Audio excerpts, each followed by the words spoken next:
regarding to Ayushman scheme, which has not been launched in Delhi, particularly. How do you see? Ayushman Bharat आदरणीय प्रधानमंत्री श्री नरेंद्र मोदी जी द्वारा launch करी हुई एक बहुत ही जन कल्याणकारी योजना है, जिसके तहत 5 लाख रुपए का सालाना हेल्थ कवर बेनिफिशियरी को मिलता है। 29 अक्टूबर 2024 पर आदरणीय प्रधानमंत्री श्री नरेंद्र मोदी जी ने इस योजना में लाभार्थियों का आयाम बड़ा कर दिया और देश का प्रत्येक वरिष्ठ नागरिक यानी सीनियर सिटीजन जो 70 बरस की उम्र से बड़े हैं, उनको भी इस स्कीम में लाया गया है। और इससे उनकी आर्थिक स्थिति, उनकी इकोनॉमिक बैकग्राउंड, उनकी सोशल बैकग्राउंड से कोई लेना देना नहीं है। भारत का प्रत्येक बुजुर्ग 70 बरस से बड़ी आयु का लाभार्थी बनता है आयुष्मान भारत में। देश में 36 में से 33 स्टेट्स और यूनियन टेरिटरीज में ये स्कीम लागू है, लेकिन दुर्भाग्यपूर्ण बात यह है कि दिल्ली में क्योंकि माननीय केजरीवाल जी और आम आदमी पार्टी की सरकार द्वेष की राजनीति करती है, इसलिए आयुष्मान भारत से दिल्ली वासी वंचित है। वो योजना यहां पर आपकी सरकार लागू नहीं होने देती। इसीलिए दिल्ली में 7 सांसदों ने दिल्ली हाई कोर्ट का दरवाजा खटखटाया है। आज इस केस की सुनवाई थी।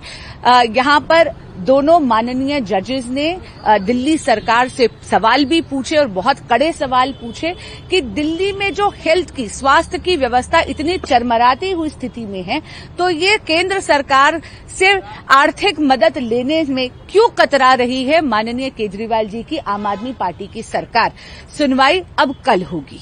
कोर्ट ने ये भी कहा कि दिल्ली के जो हेल्थ सेक्रेटरी और हेल्थ मिनिस्टर हैं वो आपस में बात नहीं करते हैं। अस्पतालों की हालत जो है बहुत खस्ता है, बेड नहीं है, इंफ्रास्ट्रक्चर नहीं है, मशीनें काम नहीं कर रही। जी बिल्कुल, कोर्ट ने ये भी ऑब्जर्व करा कि इतनी ज्यादा बुरी हालत है कि ना तो मंत्री यहाँ पे जो स्वास्थ्य मंत्री हैं वो किसी बात का संज्ञान नहीं ले रहे हैं। उन्होंने ये भी उदाहरण दिया कि अगर किसी व्यक्ति का स्कल फ्रैक्चर हो जाए तो यहाँ पर सीटी स्कैन करने की मशीनें भी नहीं हैं। और उन्होंने बताया कि बहुत ही चरमराती हुई हेल्थ व्यवस्था है और बहुत ही दयनीय स्थिति है। ऐसे में जजेस ने बार बार ये सवाल पूछा कि दिल्ली सरकार केंद्र की ये लाभार्थी योजना, आयुष्मान भारत योजना को यहां पर लागू करने पे क्यों कतरा रही है और केंद्र से आर्थिक मदद लेने में क्यों कतरा रही है। आयुष्मान भारत में रेशो है 60-40, यानी 60% पैसा केंद्र सरकार देती है और केवल 40% पैसा आम आदमी पार्टी की सरकार को देना पड़ेगा, यानी काफी ज्यादा मदद यहां पर होगी। अगर आप माननीय हेल्थ मिनिस्टर मनसुख मंडाविया जी की स्टेटमेंट भी देखें तो वो कह रहे हैं कि आयुष्मान भारत योजना अगर यहां पर लागू हो जाती है दिल्ली में तो 47 करोड़ रुपया आम आदमी पार्टी की दिल्ली सरकार को केंद्र सरकार सालाना देगी। लेकिन माननीय केजरीवाल जी और आम आदमी पार्टी की सरकार अपने राजनीतिक स्वार्थ के लिए दिल्ली वासियों की बलि चढ़ा रही है।